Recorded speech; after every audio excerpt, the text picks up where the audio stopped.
Yes, ladies and gentlemen, my name is Jack Farmer, and I am here with Wrestling Inc. interviewing Ricky Gibson, one half of Midnight Heat, the Defy Tag Team Champions. We're just shy of his partner, Eddie Pearl, but doesn't matter. We've got the man himself, Ricky Gibson, showing that fancy title right there on the screen right now. Ricky, how are you doing today? Thanks so much for taking the time. I'm doing pretty well. We just got done wrestling last weekend, defending these titles against two different teams, and then we head into this Thursday with another big matchup coming up, and I'm pretty excited. And I'm glad you mentioned the belt. Obviously, I've got it here, but I'm pretty sure this is the best looking title belt on the scene right now. I was gonna say that is a sharp looking belt, and not just because it's got the points, but because it looks really good. Both. I think if I really wanted to end someone, this would be it right here. It's just a little stab or something. But yeah, you got to work that in more, by the way.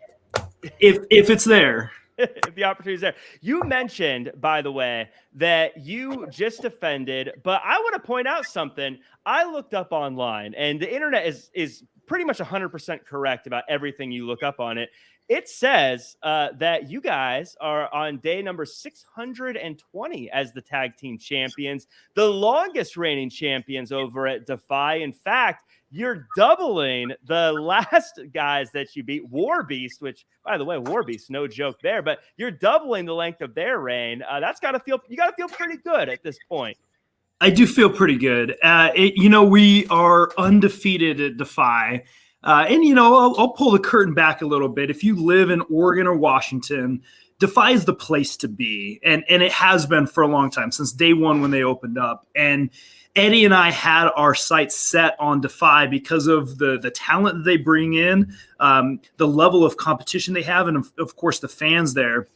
And when we were able to make our way to Defy, it was one of the greatest feelings in the world. And since day one, we were on a tear, and we obviously got in there with War Beast really early, and it was a triple threat with War Beast and the American Guns, and we won the tag team titles, and we've been champions ever since. Yeah, longest reigning and doubling up on a team.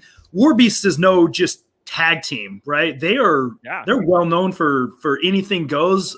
All violence is legal. So it was quite a challenge, but man, I couldn't be happier. So what was that like? You get into Defy. You'd mentioned that this was a place you wanted to be for a while, and you find yourself so quickly across the ring from a team like War Beast. What was that like for you with working with those guys and being put in that spot as quickly as you were?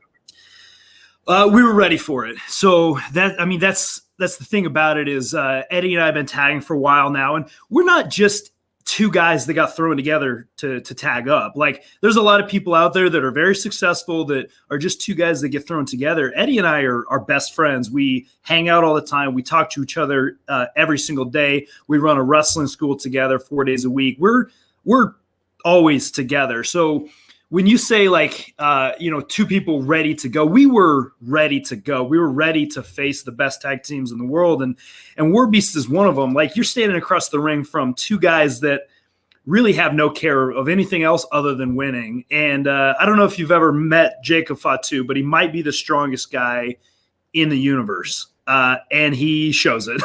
Right. I've never met him, but I don't think I need to. Fatu, I think he's got a reputation for being a strong guy, you know?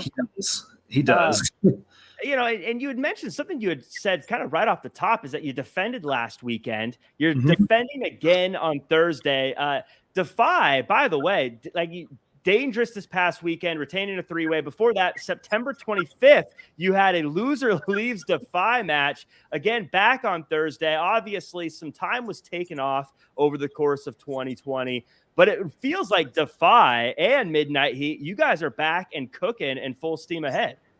Defy definitely took some time off, and obviously they had to. There was a lot of restrictions that they had to abide by. Midnight Heat, Eddie and I, or formerly known as 4 Minutes of Heat, we never took time off. Yeah, of course we weren't on shows, but man, we kept working out. We kept eating right. We kept training where we could and how we could. because it doesn't stop. Like our time's always ticking, and we can't slow down. And there's 2 routes that people went in 2020, and one of them's like, yeah, I'm just going to wait until things come back and I'll get back to it. And the other one was like, man, I'm going to be ready to go when we come back. And that's the way we saw it. And once we could get on shows and compete, you better believe that we did. We jumped on that. But man, Defy came back and sold out the Washington Hall 2 times in a row, which may be one of my favorite venues to wrestle in ever because of how loud it is. Just made their way back to Portland for the first time in a long time, which is my hometown, which is phenomenal. Rather than flying to a show that's 15 hours away or driving up to Seattle, which is 4 hours away. Man, I'm 20 minutes from my house being able to wrestle.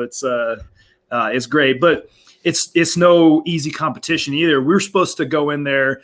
We showed up the day of Dangerous, which was here in Portland. We showed up ready to wrestle the Bollywood Boys. They were supposed to be there, and they chickened out. They said there was some problem with the borders where they couldn't get there, whatever.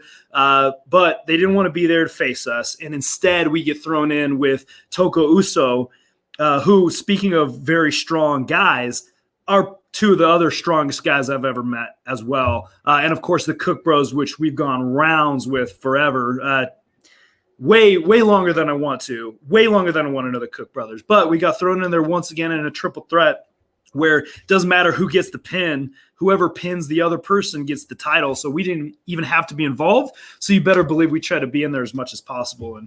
And then, West Coast Wrecking Crew this week on Thursday down in LA, a brand new territory for Defy.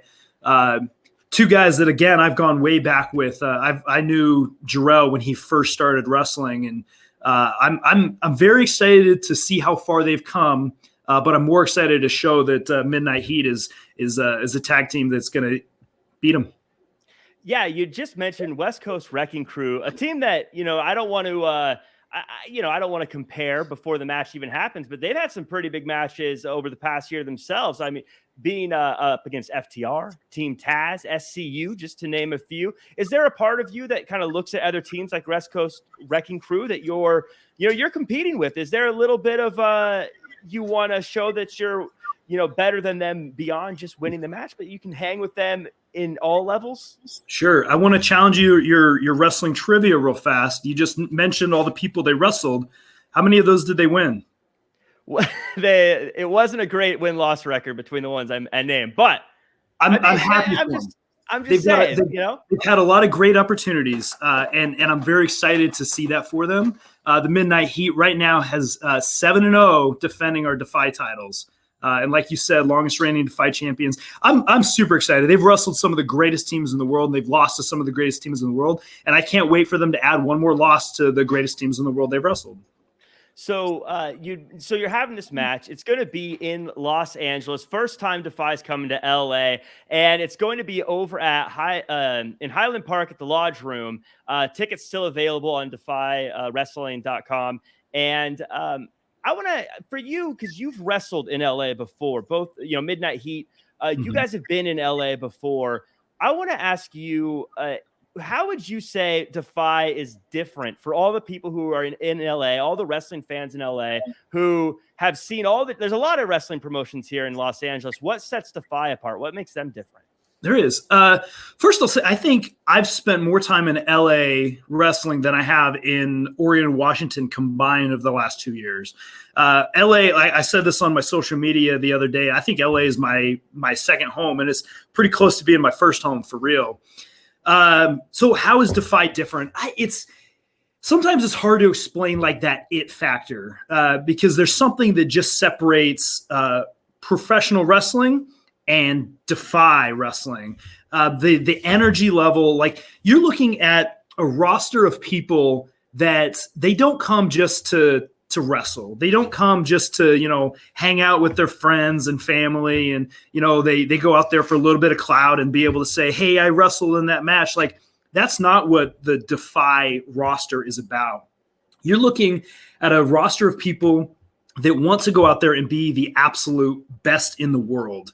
And you can see that just by like some of the people that they bring in there. Like on the show you're talking about on Thursday, you have Daniel Garcia and Christopher Daniels, like two of the best names in professional wrestling are coming to Defy. And there's a lot of great companies in LA, and I don't want to take away from any one of them. I've wrestled for a lot of them, and I've got friends that work in a lot of them, and they're phenomenal. Defy is different, though. It's a different atmosphere. It's a nonstop action-packed action kind of show. And if you haven't been to a Defy show or even watched a Defy match on Defy on Demand, it's crazy. It's always go nonstop competition. Yeah, something that I think stands out about Defy as I go through and watched on Defy on Demand is that so many of the wrestlers that have been on those shows are now on network TV that people are watching every single week. And you had mentioned the main event of the show that we're talking about Thursday, Hellbent in Los Angeles at the Lodge Room, is Christopher Daniels, Daniel Garcia, two guys who I think, Christopher Daniels, a legend. Daniel Garcia, been on TV, network TV, been everywhere, it seems, lately. When you go into a locker room like that, now you're sort of a veteran of Defy wrestling, right? You're obviously the undefeated tag team champion. You got these guys who have been on TV. What's it like having them come in from network TV, come into the locker room? Is it a bit like, let me pick your brain and see the way it is, see what it's like for you guys on that side? Or is it more like, let me show you how we do things here in Defy? What's that kind of dynamic like back there in the locker room? I think anyone that doesn't take the opportunity to learn from someone that has been somewhere that you haven't is a fool. And that's not just the network TV, but Christopher Daniels is one of the best in the world and has wrestled some of the best in the world. And to not pick his brain and find out what works and what doesn't work in the world of in the sport of professional wrestling, you'd be a fool not to. I don't need to tell him what we do here. Like, he knows, he's seen the product. Like, a lot of his great friends have been through here and they know what Defy is all about.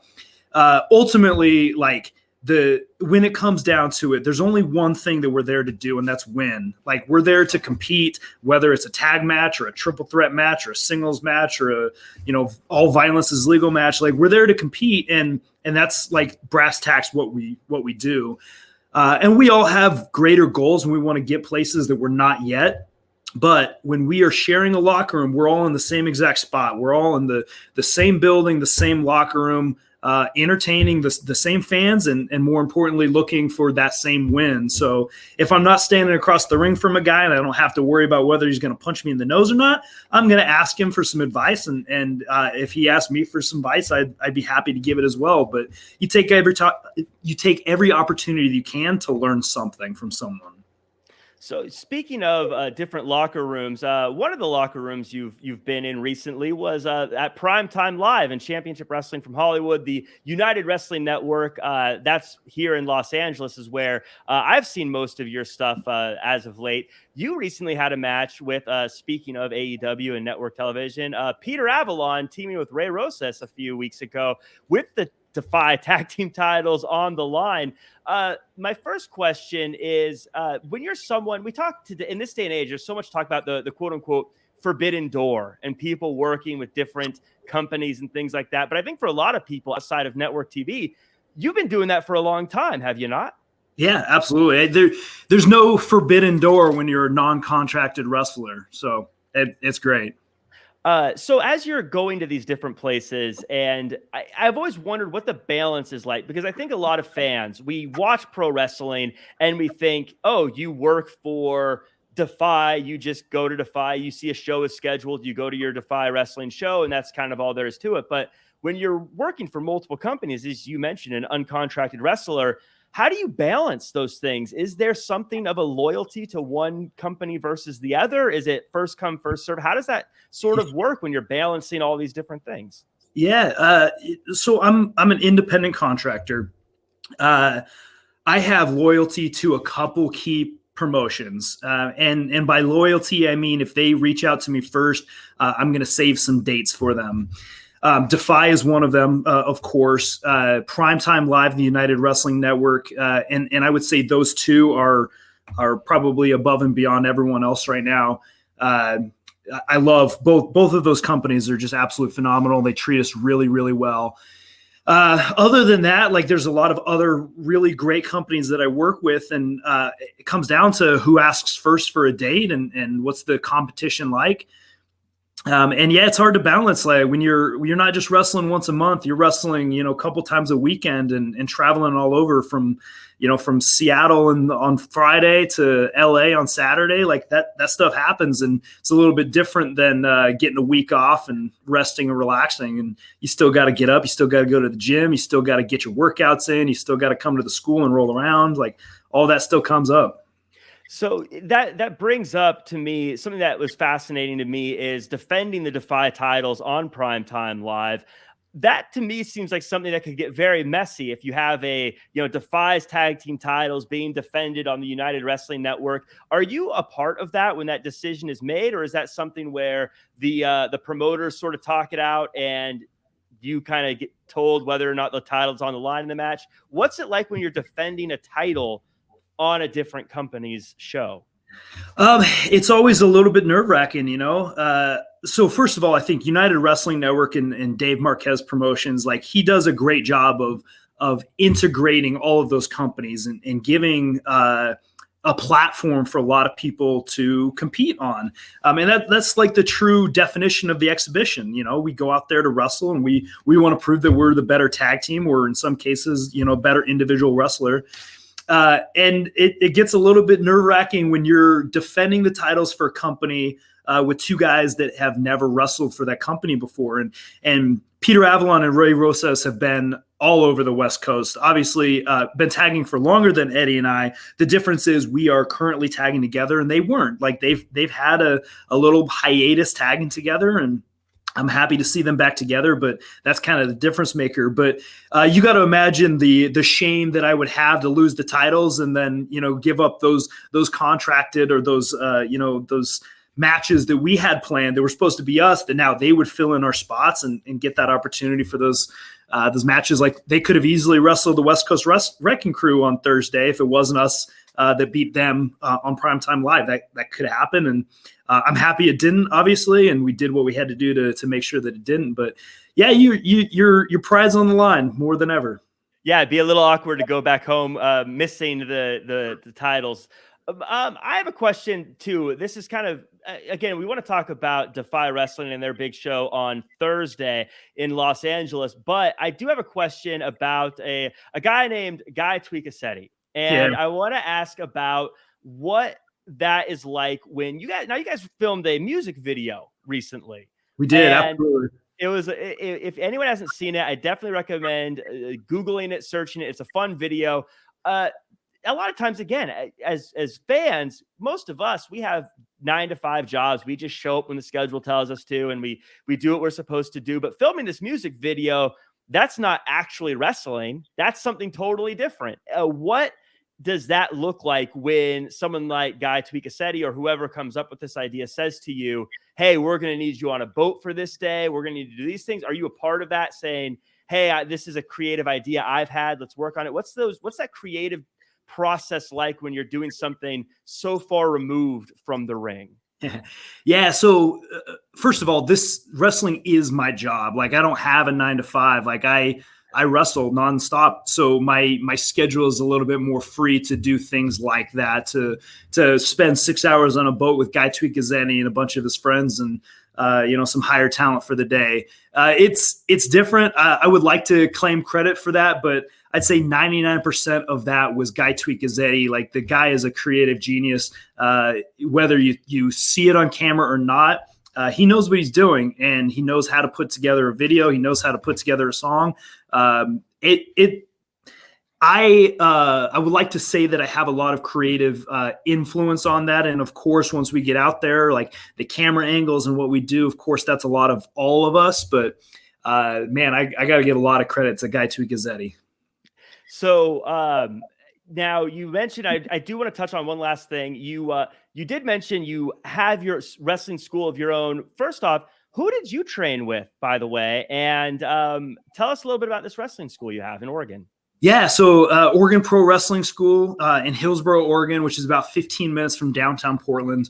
I actually trained in Hillsboro, Oregon, so it was kind of good to be back just a couple blocks from where I was originally trained. My original trainer was Tito Carrion. He wrestled for the WWF and from really all over the world, but mainly as a luchador. And he had a lot of people come through and help out. And Jeremy Blanchard is someone that I give a lot of credit to training. Some of the names you may recognize: Len Denton, the grappler, had a pretty big hand in developing me and getting me to where I am today. Spent a little bit of time with Roddy Piper when he was still here in town. So that was great. Matt Bourne, Doink the Clown, like he was someone that, a couple tips and tricks here and there. And then the other one, Dr. Luther, or Luther, as you know, on AEW, also someone that mentored me quite a bit coming into where I am now. But like I said earlier, like you're a fool if you don't ask questions and learn from the people that you're around. And I've had the opportunity to spend time around a lot of really cool, influential people that have helped me out quite a bit along the way. Now we're low on time, but I do want to ask because you had a number of different people who helped train you. Very different is the big thing that I noticed there. It's not like all one style. How do you approach when you have a legend telling you something, but it might not be what you plan on doing? So let's say you're someone, just to make it easy. Let's say you're like, hey, I want to be more of the luchador style, but then you have Luther saying you've got to learn how to, do these violent things. How do you say, look, you're a legend, I'm listening, but at the same time, maybe I'm going to go a different direction? How do you balance that when you're talking to a legend? I'll give you the same advice that I give all of my students and anyone out there that's aspiring to be a pro wrestler. Is whoever is teaching you at that moment, that's what you listen to.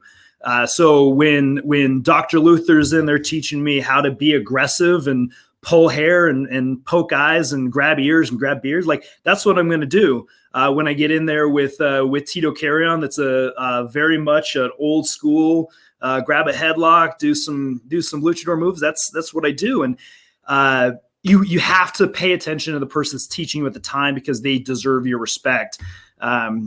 When they leave, you now have the opportunity and the option to decide what works best for you. But something as simple as the way that you have a grip. So whether it's this versus this, if you're training with someone that says this is the only way, that's what you do at the time. When they leave and someone else tells you this is the only way to do it, you now get to make the choice when both of those people leave to do what best suits you. And I've had, I highly recommend for everyone having the opportunity to train with multiple different styles so that you can truly pick what's best for you. So great stuff there. Thank you so much for taking the time to chat with me today. For all the listeners and viewers, where can the world find you online, on social media and all that good stuff? Absolutely. So Twitter, Facebook, Instagram, Rockin' Ricky G or Ricky Gibson. You can find me there. You can also find me on almost all the different platforms under The Midnight Heat. You can find a lot of great videos, some photos. Really, that's it. Eddie Pearl is on there. Is Precious Eddie Pearl on Instagram. He's not on any other form of social media, but definitely stay linked up with us. Very cool. Thanks again for your time. I just want to reiterate to everybody who's in Los Angeles, if you're interested in going to the show, and why wouldn't you be, Defy Hellbent is going to be Thursday, October 14th, 8 p.m. at the Lodge Room in Highland Park. And tickets are still available at defywrestling.com. I'm Jack Farmer. You can find me at Real Jack Farmer across all social media. This is Wrestling Inc. Ricky, thanks again so much. Thank you, Jack.